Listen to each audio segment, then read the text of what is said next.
जयपुर में विधि विरुद्ध धर्मांतरण प्रतिषेध अधिनियम 2025 के खिलाफ सोमवार को शहीद स्मारक से उठा जन आक्रोश सत्ता तक गूंजता दिखाई दिया, जब दर्जन भर से अधिक सामाजिक, धार्मिक, मानवाधिकार और नागरिक संगठनों ने इसे संविधान विरोधी, दमनकारी और धार्मिक स्वतंत्रता पर सीधा हमला बताते हुए विशाल रैली और प्रदर्शन किया।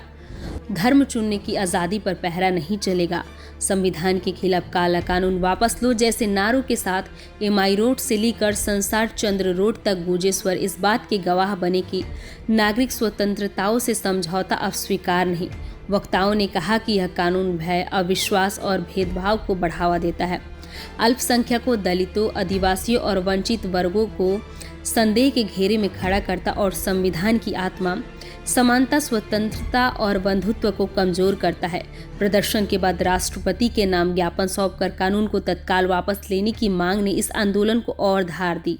बिल को लेकर हमारी नाराजगी नहीं, हमारी नाराजगी उसमें कुछ प्रोविज़न ऐसे हैं। देखो, बिल बनाना, कानून, ये सरकार का काम है, उससे किसी को नाराज़गी नहीं होनी चाहिए, लेकिन उसमें काफ़ी चीज़ें ऐसी हैं जिनकी ज़रूरत नहीं है। वो हमको जो है, हमारा जो धर्मनिरपेक्ष राज्य है और सेक्शन 25 में धार्मिक स्वतंत्रता का अधिकार हर व्यक्ति को दिया गया है, तो ये बिल जो है उसको अंकुश लगाता है, उसको सीमित करता है। यह व्यक्ति की आत्मा की आवाज़ को दबाने वाले प्रोविज़न इसमें हैं, क्योंकि धर्म और आस्था एक ऐसी चीज़ है जो आदमी के दिल से जुड़ी होती है, उसको ज़बरदस्ती कोई नहीं रोक सकता।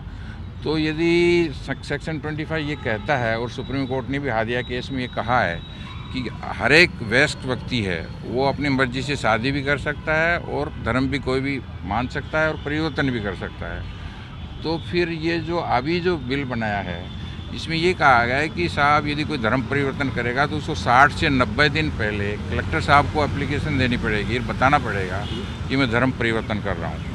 तो ये उसकी व्यक्तिगत स्वतंत्रता में और उसकी आत्मा की आवाज़ को दबाने में एक तरह का परीक्षण निरीक्षण हो गया। तो ये हस्तक्षेप है, ऐसा नहीं होना चाहिए।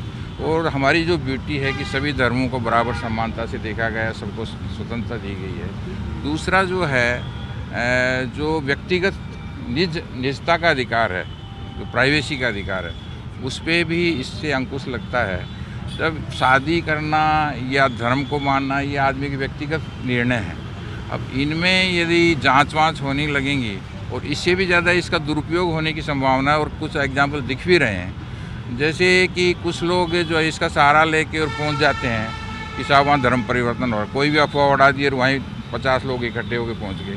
भाई ठीक है, कोई ऐसा हो रहा है रियल में तो पुलिस में कंप्लेंट करो, पुलिस अपना काम करेगी।